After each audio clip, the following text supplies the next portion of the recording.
pessoal! No vídeo de hoje eu decidi trazer as leituras que eu fiz no mês de janeiro, fevereiro e março em soft spoken, que é voz suave. A ideia é ser um vídeo relax enquanto eu compartilho as leituras que eu fiz. Eu não sei se eu sei fazer isso, então vamos tentar. E aí vocês me dizem se tá bom ou não. Beleza? Nossa, minha voz tá falhando porque eu realmente tô com a voz ruim essa semana. Mas então, gente, vamos começar pela leitura de janeiro. Deixar o microfone no esquema aqui, peraí. Essa daqui foi a minha leitura de janeiro, que é Os 8 Vestidos de Dior, da Jade Beer. Não sei. Eu li uma análise onde falava que ele tinha a mesma vibe de Os Sete Maridos de Evelyn Hugo, que eu tenho aqui, inclusive. Deixa eu mostrar. Ai, tá por aqui. Aqui.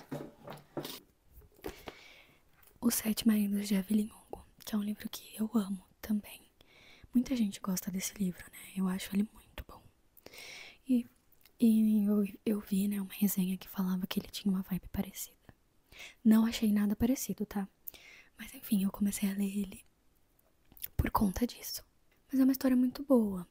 O livro ele vai contar a história da Lucille, que é uma mulher com 30 e poucos anos. Eu não lembro exatamente a idade dela, mas é nessa faixa etária. E ela tá meio amargurada, assim, com a vida dela, tá solteira. Não que isso seja um problema, né? Mas ela tá meio chateada, acho que por conta disso. E não tá feliz na vida profissional, tipo, tá bem chateada. E ela tem uma avó, a Sylvie, que já tá numa idade bem avançada. E ela tem uma ótima relação com a avó dela. Ótima. E então, em determinado momento, assim, a avó dela chama ela e entrega pra ela uma missão. E ela aceita. Mas essa missão consistia uma viagem para Paris. Ai, gente, eu queria uma missãozinha dessa. Cadê minha avó pra me dar uma missão dessa? Uma viagem para Paris, e ela precisava encontrar um vestido Dior na coleção da avó dela. Porém, tem muitas reviravoltas que acontecem nessa história. Essa viagem para Paris, ela descobre coisas inimagináveis sobre a avó dela. Isso é muito legal. Eita, essa cadeira faz barulho, né? Então vai ter romance, vai ter uma narrativa que constrói em cima do passado. Então tem momentos que é o passado da avó que tá sendo narrado, aí volta pro presente, ela conhece um gatinho lá também. Enfim, gente, são muitos babados. E a avó dela mandou ela pra Paris pra resolver essas pendências, justamente porque ela sentiu que ela já tava muito idosa ali, próximo, né, do fim da vida. E ela queria que a neta descobrisse coisas sobre ela, que ela não teve coragem de contar pra ninguém. E essa avó, ela também não tem uma boa relação com a filha dela, e nem a neta tem uma boa relação com a mãe. E no final, acontecem uns babados aí, que eu não vou dar spoiler, né? Foi minha primeira leitura do mês, do ano também. No começo do ano eu tava bem devagar, gente, com as leituras. Tanto é que em janeiro eu só li um livro. E na verdade eu nem terminei de ler ele em janeiro. Eu terminei de ler ele em fevereiro. Aí, agora eu já tô bem mais engajada. Agora em abril, por exemplo. Já no mês de fevereiro, gente, os livros que eu li foram empréstimos da biblioteca do Centro Cultural de São Paulo. Lá tem ótimos livros. E sempre que eu quero ler alguma coisa diferente, eu vou lá pegar. É óbvio que eu adoro comprar livros, né?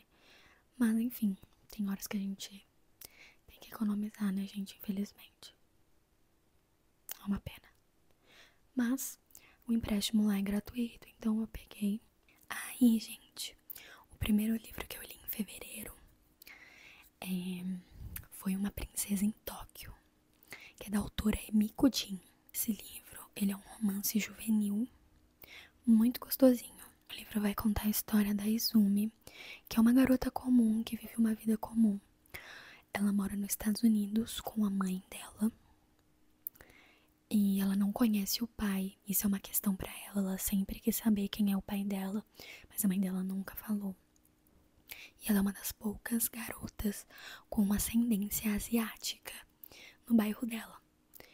Então ela se sente, às vezes, não pertencente ali. E ela tem um grupo de amigas que é muito bem construído durante o livro. Elas são muito bem trabalhadas. E essa amiga dela, a Izzy, ajuda ela a descobrir quem é o pai dela. Isso já é logo no início do livro. Então é a premissa, assim, não é um spoiler. Tá bom. E a Izzy, amiga dela, amiga da Izumi, descobre que o pai dela é nada mais, nada menos que o herdeiro do Japão. E ele não sabia da existência dessa filha. Então elas conseguem ali entrar em contato com um amigo de Harvard, da época que a mãe dela estudou na faculdade com o pai dela, que entrou em contato com ele, que prontamente quis conhecer ela. Então ela vai pro Japão para conhecer o pai. E aí a gente acompanha essa construção, né, da relação dela com esse pai que ela nunca conviveu, né? Que ela cresceu sem, mas que tava ali querendo conhecer ela e ela também. E tem um tema que a autora traz que é muito latente, que é o não pertencimento. Ela se tornou uma princesa, né? Uma princesa em Tóquio. E ela não se sente pertencente. Ela se sente japonesa demais pros Estados Unidos e americana demais pro Japão. E aí ela tem problemas pra se encaixar ali na família imperial. Pra quem gosta de romance, é bem completinho. Tem dramas familiares, tem romance, que ela conhece um gatinho lá também. E, ai, gente, é uma delícia, assim. É um tipo de livro que eu gosto de ler pra relaxar, assim, quando eu tô lendo umas coisas que são mais pesadas, com umas temáticas mais difíceis. Aí vem esses livros gostosinhos. Então, tem essa questão de identidade étnica também no livro, que é bem legal e é de uma maneira leve. Eu não estou mais com ele porque eu já devolvi pra biblioteca, porque eu não sou caloteira. Eu não sou caloteira. Eu devolvo no prazo certinho. Vamos para o próximo do mês de fevereiro. Aí depois disso, eu li O Olho Mais Azul da Toni Morrison. Ai, gente, esse livro é muito bom, muito tenso, pesado, difícil, com temas sensíveis, delicados. Mas é um clássico, tipo assim, leitura obrigatória. Vale muito a pena. Livro muito forte, assim, que pode conter muitos gatilhos, né? Com descrições, assim. Ele vai contar a história da Pecola Breedlove, que é uma menina que sonha em ter uma beleza diferente da sua, que sonha em ter uma beleza branca, né? E olhos azuis. Ela é uma criança negra, retinta, com cabelos crespos. Ela é uma criança negligenciada pelos adultos à sua volta. Ela sofre na mão dos adultos e também sofre nas mãos das crianças, porque as crianças discriminam ela também. Enquanto isso, ela sonha em ter olhos azuis, porque ela acredita que isso vai mudar a vida dela, que vai deixar a vida dela melhor. E, né, ao longo da história aparecem muitas outras personagens muito bem construídas, personagens complexas, né, aparecem outras crianças, adultos. Ai, eu acredito que esse livro tenha um dos trechos mais difíceis que eu já li, assim, sabe, que me reviraram o estômago, assim, mas é um livro totalmente importante, assim, para dialogar temáticas como racismo, infâncias negras. É bem pesado, mas ele é muito bom. E é um clássico, né, gente? Muito necessário, já é 5 estrelas, já tá dentre os favoritos. Mas ele me destruiu. E, amores, pra fechar, né, o mês de fevereiro, eu li um livro infanto-juvenil depois dessa bomba pesada, né, como é o nome? Do Olho Mais Azul. Um livro infantil, infanto-juvenil, que é pra dar aquele acalanto na alma, né? Aquele refresco, aquela calma, né? E o livro escolhido foi Os da Minha Rua, também da biblioteca, também já devolvido, porque eu não sou caloteira. Que é de um autor angolano chamado Onde Jaque, né? Então em fevereiro eu quis dar uma diversificada assim nas leituras. Peguei uma coisa que fala sobre cultura japonesa, aí outra coisa que foi escrita na Angola, um livro afro-americano. Vamos diversificar as leituras, né, gente? Pipipipopopó. Os da Minha Rua, ele é um livro de contos, basicamente. É uma reunião de contos de um menino e vai contando causos ali do dia a dia dele, na rua, com os colegas, em casa, com a família. E é um livro, assim, que eu diria que é um respiro, um alívio, sabe? Depois de um livro tão denso como O Olho Mais Azul. O legal do livro é que ele tem bastante vocabulários angolanos. E aí no final, né, tem um glossário, se eu não me engano, pra gente conferir o que significa cada palavra ali, porque são vocabulários que a gente não tá acostumado, né? No português brasileiro não existe. Ou às vezes é regional, né? Então é bem legal, vale a pena ler. Ele é curtinho também. Tem 100 e poucas páginas, acho. Essas foram as leituras de fevereiro. Já no mês de março, amores, volta gatinha pra biblioteca pegar mais 2 livros.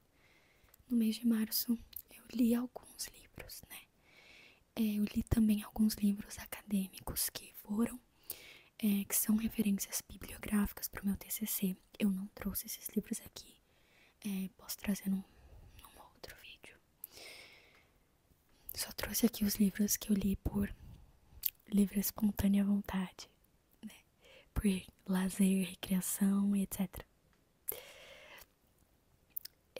Uns lindos de março, 2 da biblioteca, né? E um que é meu mesmo, que eu comprei. Começando pelos empréstimos. O primeiro empréstimo foi Os Meninos da Rua Paulo, que é um livro húngaro. Olha como ela tá diversificando as leituras dela. Pois é, esse livro, ele é considerado um clássico juvenil, né, da literatura húngara. E foi um livro publicado em 1906 pelo autor, eu acho que é Ferenc Molnar. Peraí que eu vou conferir aqui, peraí. Molnar. Ferenc Molnar. Não sei se estou pronunciando corretamente, né? Até porque eu não falo húngaro.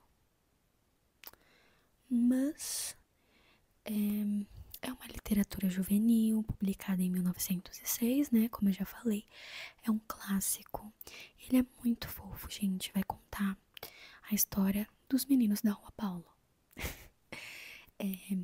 Que se encontram após as aulas num terreno baldio, que eles chamam de grunge. E eles criaram, né, uma associação, que é a Associação do Betume. E eles têm os rivais, que são os meninos de uma outra rua, que se denominam como os Camisas Vermelhas. E eles acreditam que eles vivem numa guerra. E é engraçado, assim, que essa questão da militarização tá bem presente, assim, no livro, da forma que os meninos agem. Mas tem vários ensinamentos, como lealdade, amizade, ética. Esses meninos ensinam, assim, se ensinam entre eles. E a lealdade deles fala mais alto do que a guerra, sabe? Que eles estão vivendo. A ética e tal, a amizade. E essa história se passa em Budapeste, né? Esse cenário. Ele é muito bem ambientado, assim, que um terreno baldio vira um cenário de guerra. Faz refletir também, né, nessa coisa. Pela época, né, que foi publicado, né, 1906. como que realmente as crianças brincavam, né, naquela época, nesse contexto de guerra, enfim, comportamento, né, tipo, o mundo que a gente vive vai refletir muito no comportamento das crianças, né. Mas é isso, o livro ele é bem gostoso, tem uma inocência infantil, assim, tem uma delicadeza. Aí, depois também da biblioteca, já devolvido também, eu li Solitária, é um livro brasileiro, nacional, da autora Eliana Alves Cruz. Ai, gente, esse livro me pegou de um jeito assim, me deu vários gatilhos, me fez pensar, me pegou de um jeito, porque é um tema muito delicado na sociedade brasileira, né? Então, o livro ele vai contar a história da Mabel, que é uma menina que ela cresce dentro da casa de uma família, onde a mãe dela é empregada doméstica e mora durante a semana em um quartinho minúsculo nessa casa, e ela acaba tendo que ficar lá também, morar junto com a mãe dela. Lá elas presenciam muitas coisas, passam por diversas humilhações, e a Mabel cresce com uma revolta, né? A mãe dela é Eunice, também uma personagem muito importante nesse livro e muito bem construída também, né? E enfim, ela passa por diversas situações. O sonho da Mabel é ser médica, as humilhações, a revolta que cresce dentro dela, que instiga ela a estudar muito pro vestibular. Eu não vou falar muito mais pra não dar muitos spoilers, né? Mas no início do livro a gente já sabe o que vai acontecer, mais ou menos. Que acontecem crimes dentro dessa casa, nesse prédio, enfim, com essa elite. E a mãe dela é testemunha desse crime, e ela também. Ela não é. A mãe dela que é. E a gente fica sabendo disso no início, mas a gente descobre o crime só no final do livro. Muito bom, gente. É uma leitura, assim, realmente pra você refletir sobre a classe trabalhadora das empregadas domésticas, sobre a hipocrisia da elite brasileira. Eu acho que esse livro ele é um retrato do Brasil e vai tratar de temas bem delicados e polêmicos também durante o livro, mas eu não quero dar muitos spoilers, que é pra vocês lerem, tá bom? Por último, eu vou pegar aqui porque esse eu tenho, não foi da biblioteca, tá? Foi que saiu do meu bolso mesmo. Cadê? Ele tá por aqui, gente. Tenho que achar aqui. Esse foi o livro teórico que eu li, né? Pra TCC, um dos. Aqui está, gente. Livro do Jefferson Tenório. De onde eles vêm? Eu já li outros livros do Jefferson Tenório, né? Como, por exemplo, O Avesso da Pele e Estela Sem Deus. O Avesso da Pele é um dos meus favoritos, realmente. E Estela Sem Deus é um livro muito, muito bom também. Vejam essa linda capa.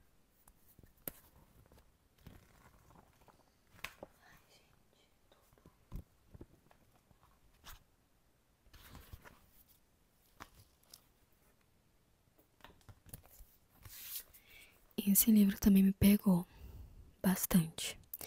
Bom, é um livro nacional, né? Também nessa temática, com esses recortes raciais. É um jovem que tem o sonho de ser escritor, de ser poeta. E ele ingressa numa universidade, na faculdade de letras, né? E ele passa por muitas discriminações por ser um aluno cotista. Quando ele ingressa num período que tinha acabado de se iniciar as cotas, assim.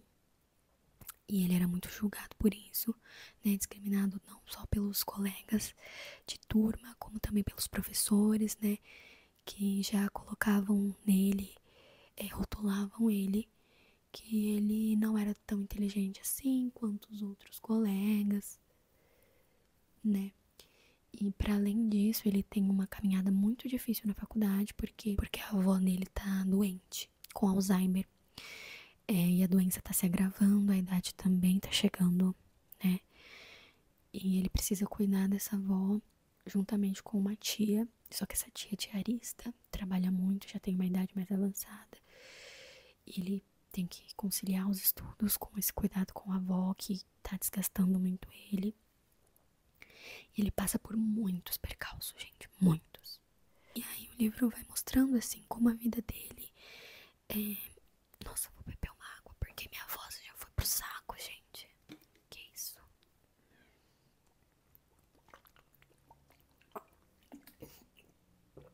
E o livro vai mostrando como a vida dele, né, a caminhada dele é muito mais difícil do que a dos colegas dele, que tem uma condição financeira melhor, uma vida estabilizada, os colegas brancos dele, que tem uma família, uma estrutura familiar boa, que tem dinheiro, que tiveram experiências, né, que já viajaram para outros países, e ele chega ali cru na faculdade.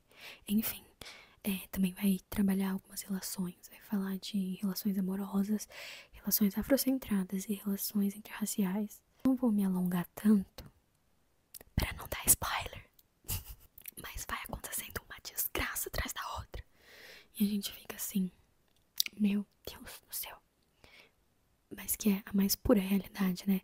Quantas pessoas que ingressam na universidade e não conseguem concluir os estudos, não têm condições de concluir os estudos, mesmo que seja uma universidade pública, né? Então essa temática no livro é muito forte, muito latente. E o final é bem surpreendente, assim. A gente torce pra um final feliz, né? Porque é tanta desgraceira na vida do rapaz. Mas o final é surpreendente. É realmente um livro, assim, pra gente refletir, né? Sobre essas questões de acesso. Fora que a escrita do Jefferson Tenório é sempre, assim, impecável. Isso aqui é um mousse. Você degusta, assim, amores. Essas foram as minhas leituras de janeiro, fevereiro e março. E eu já tô fazendo várias outras leituras, né? Que eu pretendo trazer um vídeo, o próximo vídeo, falando das leituras de abril. Porque eu já tô lendo bastante coisa nesse mês. Mais do que eu li nos meses anteriores, né? Bom, gente, é isso. Se gostou, deixe seu like. Ai, meu Deus. Me digam, né, o que vocês acharam desse formato. Porque eu tô experimentando os formatos que eu gosto de fazer, formatos diferentes. E eu sempre gosto de falar dos meus livros, das minhas leituras. E também gosto de consumir soft spoken, né? Que é um conteúdo mais relax. Então é isso, gente. Um beijo. E obrigada por assistir até aqui. Se é que você tá assistindo.